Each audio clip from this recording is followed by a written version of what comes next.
Okay, magandang um, araw na naman. Nandito na naman tayo sa parang usapang pastor lang, no?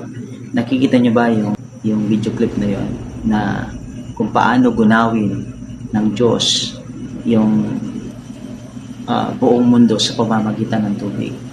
Kasi nakita kasi ng Panginoon yung mga bagay na hindi kaaya-aya sa kanyang Panginoon. Kaya kung titignan natin dito, in Genesis chapter 6, in verse 5, ang sabi niya, "And God saw that the time of the wicked was great, and the earth does everything imagination of the thought of his heart was evil continually."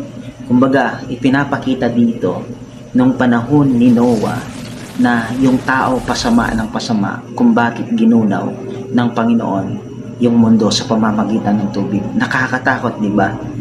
Kumbaga, kung iisipin mo, imaginein mo, kung tayo ay pumunta at nabuhay dun sa panahon nun, ano kaya yung kakahantuhan natin sa harap ng Panginoon?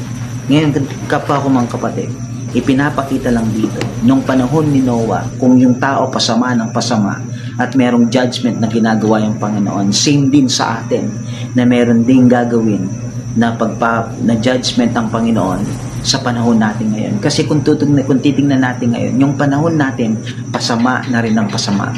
Kaya kapwa ko mananampalataya, sa buhay ng Kristiyano ngayon, ingatan natin yung ating testimony. Makita na si Kristo talaga ay nananahan sa atin. Kaya nga sabi ng Ephesians chapter 1, verse 13, "In whom after that ye heard the word of truth, the gospel of your salvation, in whom after that you believe, ye were sealed the Holy Spirit of promise." Merong banal na espiritu na nanahan sa ating mga puso. Kaya kailangan makita na nabubuhay si Kristo sa ating puso. Nawa may taas po natin yung ating Panginoon sa ating pamumuhay, sa ating lakad dito sa mundong ito. Pakita natin yung magandang testimonyo na tinanggap natin ng ating Panginoong Kristo.